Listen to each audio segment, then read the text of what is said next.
Hello, welcome to the Radiology Economics and Policy Learning Electronic Toolkit, Replete. This program was made possible through a GE Healthcare RSNA Education Scholar Grant from the RSNA Research and Education Foundation. I'm Rich Duzak from Emory University, and this module is another part of the series on compliance entitled Non-Physician Providers. This module is targeted to Level 5 of the Diagnostic Radiology Milestones Project of the Accreditation Council for Graduate Medical Education and the American Board of Radiology. Milestones levels differ for the various ACGME-approved radiology training programs, and so if you are in a program other than diagnostic radiology, please reference the Replete resource webpage for mapping this module to the correct level for your individual program. The learning objectives for this module are as follows: to state the different types of non-physician providers commonly used by radiology groups to enhance the efficiency and quality of their practices and to make the work of the radiologists more productive as well as more meaningful. To describe scenarios for which these individuals can and cannot independently bill Medicare for their professional services.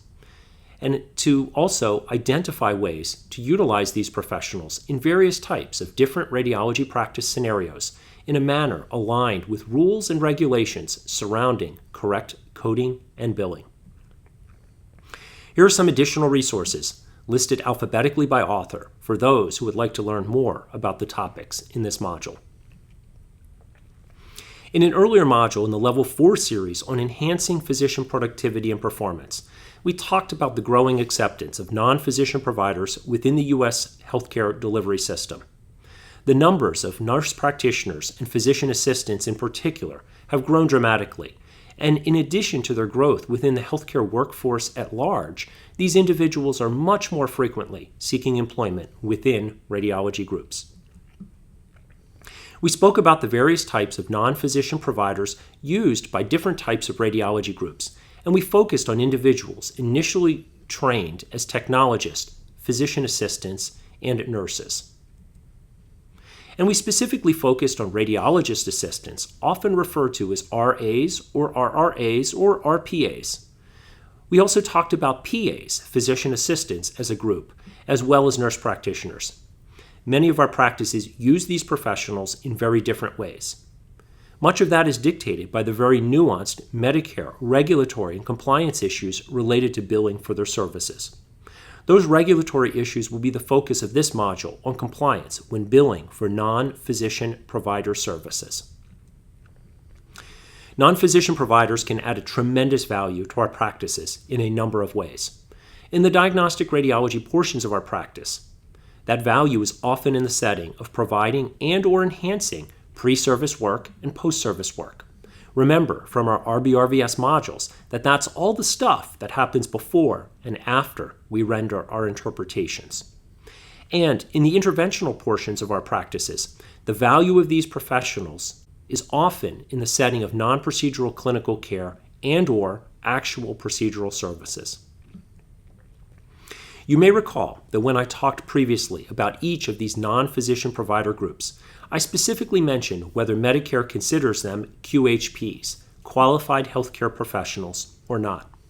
This distinction is fundamental to the discussion at hand, because only designated QHPs can bill Medicare for their services, and often only for some of their services. Those individuals who do not meet criteria as QHPs are considered clinical staff members, and those individuals can never independently bill Medicare for their services. For these reasons, it behooves us all to spend a few minutes better defining who these two groups of professionals are. And the CPT book does just that. Here's what it says. A qualified healthcare professional is an individual who is qualified by education, training, licensure and regulation, and facility privileging, who performs a professional service within his or her scope of practice and independently reports that professional service. And so it is a bit of a circular definition. A QHP is somebody who Medicare and other payers permit to independently report services, and that means billing for them. To bill Medicare, they need to be appropriately educated, appropriately trained, appropriately licensed, and appropriately privileged, as well as being part of a designated provider group so recognized by Medicare. And we'll talk about those groups in just a moment. Clinical staff members, in contrast, are defined this way. It's a person who works under the supervision of a physician or other qualified healthcare professional and who is allowed by law, regulation, and facility policy to perform or assist in the performance of a specified professional service, but, importantly, who does not individually report that professional service. That language highlighted in red is essentially code for cannot bill. Essentially, a clinical staff member is any part of your team that does not meet the strict criteria of a QHP.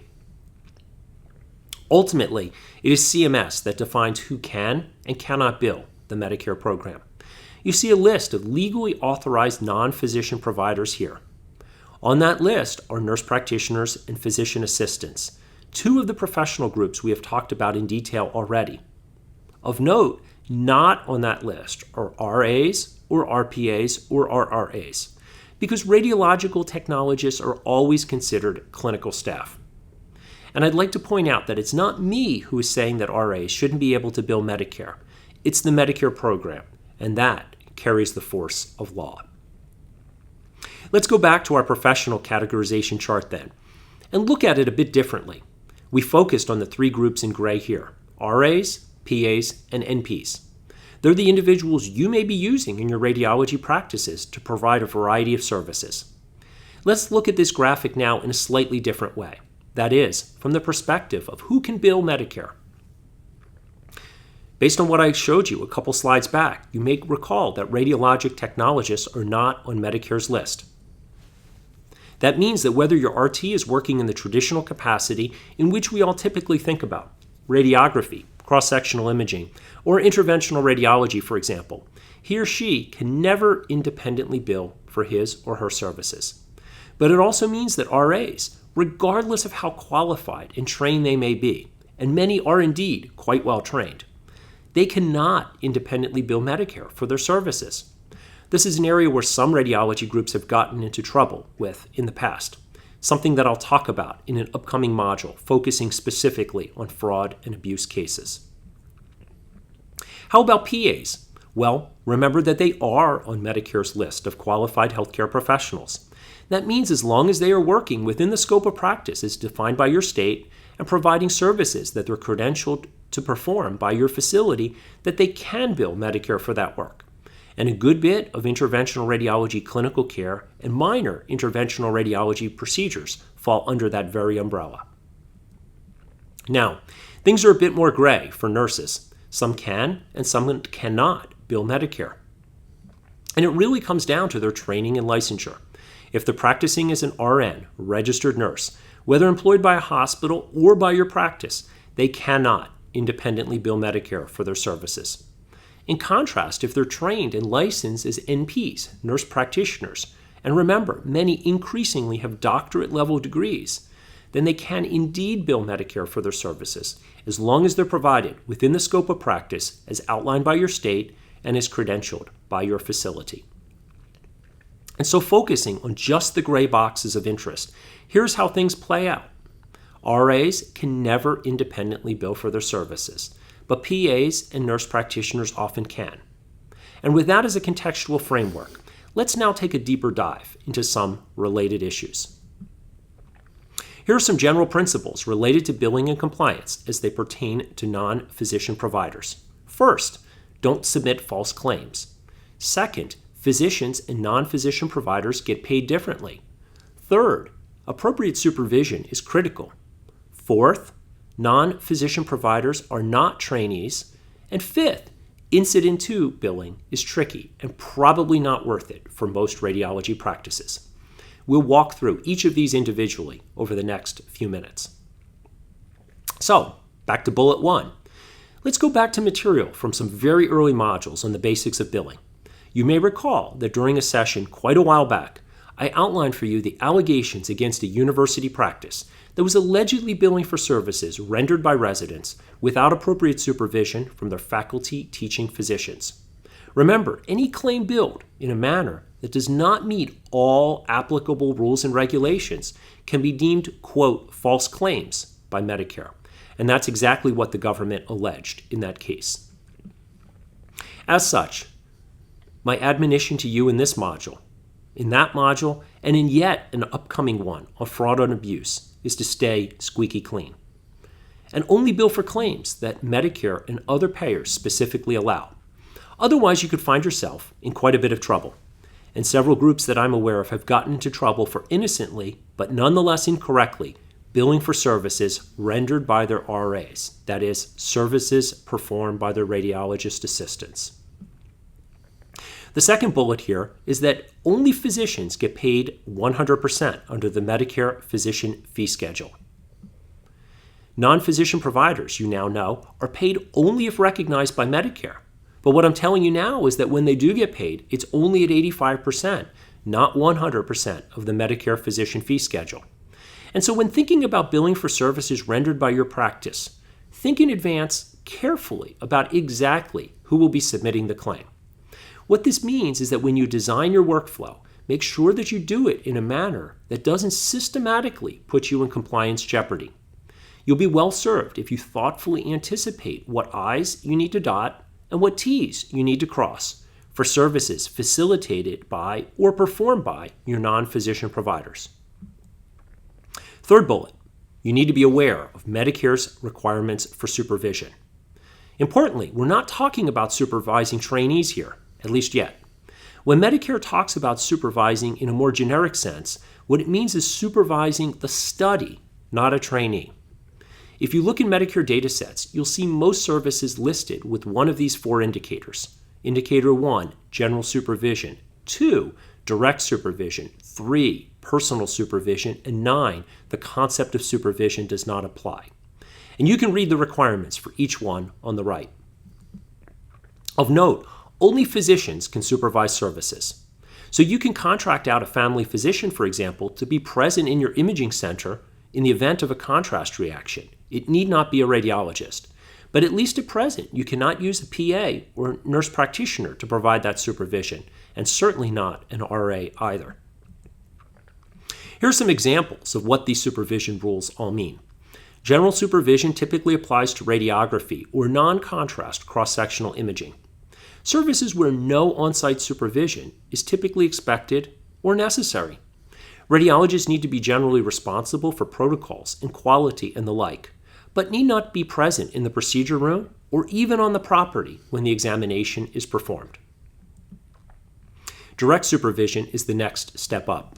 It means that the physician needs to be present in the imaging center or office or hospital. This typically refers to contrast-enhanced cross-sectional imaging services. And that makes sense because you want to have a physician available in the event of a contrast reaction. Personal supervision is yet one step up even further. It applies to most fluoroscopically guided procedures, and this includes a lot of GI fluoro services like upper GIs and barium enemas. It also applies to supervision and interpretation codes, something that we'll talk about in an advanced vascular and interventional radiology module. That means that the physician needs to be present in the procedure room or in the procedure suite, such as behind the leaded glass in the control room. Of particular note, this is where some groups have gotten into trouble using PAs, as we'll talk about in the next module. And finally, for invasive surgical procedures, Indicator 9 means that supervision does not apply. That means that physicians cannot supervise staff members doing surgical or other invasive procedures. Medicare expects that physicians are doing these themselves, or at least materially participating in those procedures. There are some folks out there that are zealously making the claim that many RAs are exceptionally well trained. And with that, I don't disagree. But I would caution you that there's a difference between what they're trained to do and what they're legally able to bill for. And so if your practice gets lobbied by some of these individuals, and I know of a number who have, I would encourage you to conduct a careful read of this thoughtful treatise written by very well-respected radiologist specialist, healthcare attorneys Tom Greason and Paul Pitts. In particular, note this statement of theirs. The limitations imposed on billing for the services that RAs perform negatively affect using the services of these professionals and increase the level of physician involvement in every clinical setting. This doesn't mean you cannot use RAs in your practice. You can. You just need to make sure that you use them correctly. In my opinion, that admonition from these attorneys is a big compliance red flag to make sure that you double dot your I's and double cross your T's if you hire RAs. Now, some folks who use RAs will quote language from the teaching physician rule that we discussed many modules back.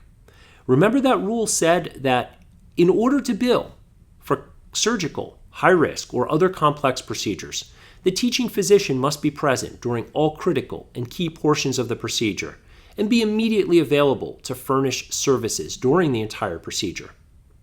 But that teaching physician rule applies only in the context of ACGME trainees. I'll repeat, that rule is only in the context of trainees. And RAs are not trainees. They're professionals in their own right, fully trained and most certified as RRAs. So, that critical and key portions rule does not apply. What does that mean? Physicians billing for invasive services performed by an RA need to be scrubbed in doing these procedures. Remember, the does not apply rule for supervision we talked about a few moments ago? This is exactly why. Yes, RAs can assist you in performing procedures, but they cannot function as independent operators and bill for their services. And finally, Bullet 5. Here's yet one more rule that some will invoke in support of billing for RA services. It's Medicare's so-called Incident 2 rule. Incident 2 is a mechanism for billing selected non-physician services at 100% of the Medicare physician fee schedule. It only applies in the office setting. And of note, the physician must be actively involved in the care of the patient, have a clearly delineated plan of care, and use the non-physician provider to provide care in conjunction with this plan. That really means that this can only be used in the setting of longitudinal clinical care, something that indeed happens in some clinically oriented interventional radiology practices, but overall rarely, if at all, in diagnostic radiology.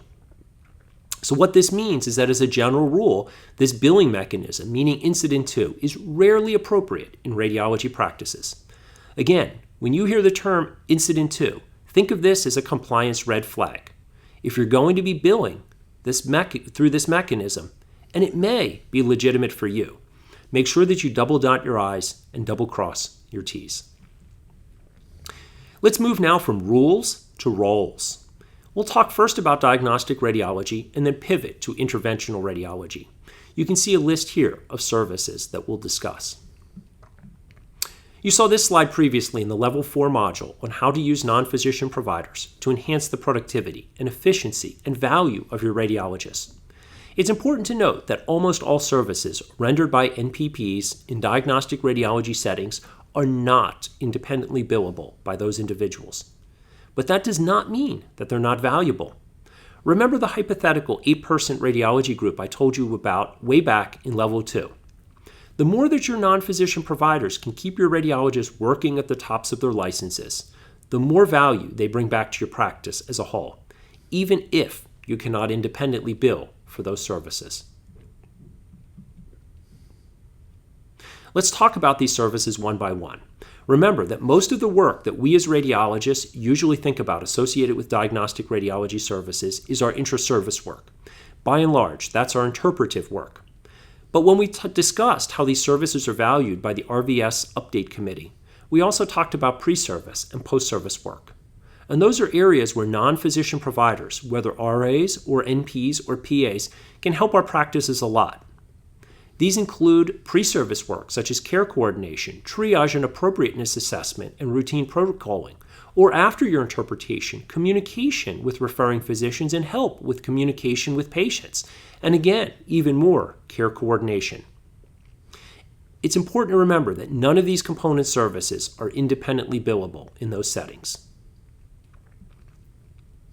Some work by a variety of authors has shown that radiology non-physician providers can do a good job providing preliminary interpretations of imaging services. And that may all be well and good, but those individuals are typically prohibited by scope of practice restrictions and facility credentialing from providing final interpretations. So what does that mean? You might want to use these folks in your practice to help with your workflow, but you're not going to be able to bill for any of their diagnostic radiology interpretive services. About 2 decades ago, a number of practices leveraged a loophole in CMS supervision rules that essentially permitted radiologist assistants to perform GI fluoro studies in the hospital setting. Some even changed their workflow to do outpatient studies in that setting for this very reason. But CMS has since closed that loophole, which means that radiologists need to provide personal supervision for all of these studies. So yes, you can have an RA do these services as long as you're in the room. But if you're going to be in the room anyway, it doesn't make a whole lot of sense to be paying a second person, does it? The bottom line here, though, is that you cannot bill for these services when rendered independently by RAs. Let's pivot now to interventional radiology. You may recall from an earlier module that many practices use nurse practitioners and PAs in a number of non-procedural clinical care settings. We're typically talking about inpatient rounds and office visits, as well as a variety of procedural services. I'll talk about each of these separately.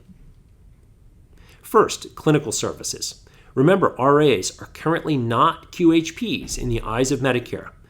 So, while some may be trained to perform H&Ps, they cannot bill Medicare for them.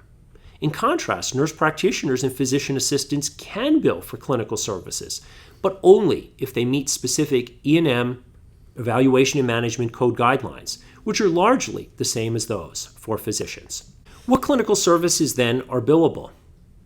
Typically, interventional radiology practices that bill for non-physician provider services will use them for new or follow-up patient visits in the office or new or follow-up patient visits in the hospital.